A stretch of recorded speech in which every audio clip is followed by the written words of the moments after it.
Hey, what's going on guys? Oscarmini here and welcome back to the channel.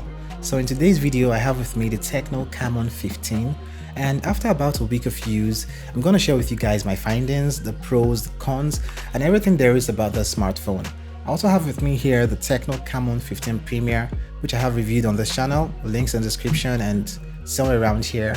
So without taking much of your time, yo guys, let's get started. So here is a recap of the Camon series from TECNO in 2020. We have the Camon 15 Premier, the Camon 15 itself, and also the Camon 15 Air, which I haven't really laid my hands on. I haven't laid my hands on that smartphone yet. While the Premier has the pop-up camera, this one has a regular style punch hole notch camera. In fact, I have a comparison between these two smartphones, links in the description below. So with those laid out, let's get into the unboxing of the smartphone. The TECNO Camon 15 box is the same as what you get from the Camon 15 Premier, except for the branding and the photo in front, and also taking the box apart reveals the usual inner box for the SIM ejector tool, the 13-month warranty sticker, the micro USB cable, earphone with a jack plug, the 10-watt charger, and a silicone case for protecting this device. You obviously get to see the smartphone itself, which pretty much takes its design cue from the Camon 12 from last year, except for the punch hole front-facing camera that comes this year. Setup as usual is basically a 2-minute thing here. Now to the right of the Camon 15 are the volume rocker buttons and the power button, while the left side houses the dual SIM tray and a dedicated micro SD card slot. Now down at the bottom are firstly the speaker grill here, a micro USB 2.0 port yet again this year from TECNO. This was expected after seeing the micro USB port on the Camon 15 Premier, the mouthpiece opening, and a 3.5mm jack port for wired audio connection. Now the front side houses this 6.6-inch display with a cutout of punch hole camera notch housing a 16-megapixel sensor.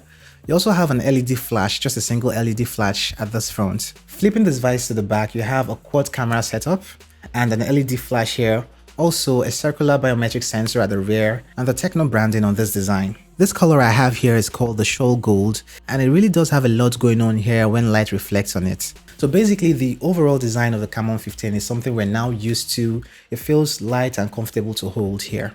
There's also this silicone case that can be used to protect your device and kinda eliminate the camera bulge at the rear. Okay, what about the display? The Camon 15 comes with this 6.6-inch 720p HD display. Now this is an IPS LCD panel, which is the same as we got on the Camon 12 from last year. Screen to body ratio here is about 85%. You have a 266 ppi density and a 20:9 aspect ratio on the Camon 12's display. So obviously your YouTube content will be capped at 720p, and that's kind of enough for a lot of people, especially for the price right now of the Camon 15. The good thing here about this display is that cutout notch instead of the water drop styled notch from last year, bringing a better viewing experience for the user of this Camon 15. Even though I don't really mess with iOS, there are a couple new features on iOS 6, ranging from the dark mode and a lot more. So Valor Reviews has a video which he made specifying all the features of iOS 6. I'm going to have that video linked in the description box below, so you can go check it out after you watch this video. So the microphone here is about the same you get from the TECNO Camon 15 Premier, and there's nothing really to complain about this microphone when you listen to recordings and calls made with this smartphone. The speakers on the other hand are on par with the Camon 12. Might not be the most bass heavy mono speakers, it actually gets the job done. Mono speakers can easily be blocked, but then we are now used to this form factor for the mid-range devices right now. So performance is the next thing we get to talk about the TECNO Camon 15.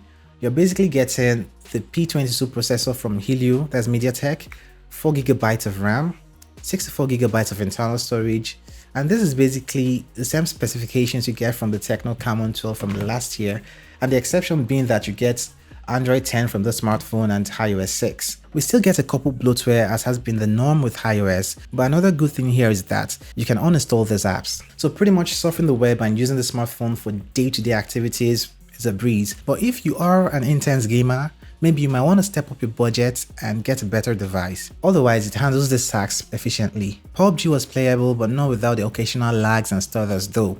So the battery life is one of the most interesting aspects about the Camon 15. You're getting a 5000 mAh batteries to power a 720 panel, the P22 processor, and this battery takes you into the next day. It is actually better than what you get from the TECNO Camon 15 Premier.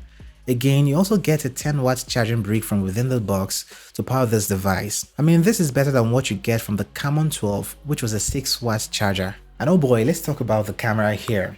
This is a quad camera setup at the rear with an LED flash, and this camera has specs which are a 48 computed main sensor, 2 megapixel ultra wide, a 2 megapixel depth sensor, and a QVGA for low light photography, while the front facing camera comes with a 16 megapixel sensor just like last year. The modes here include the AI standard mode, beauty, bokeh, the night mode, AI, panorama, and the video modes. Basically all you get from the TECNO Camera app. Now here are photos coming off the rear camera.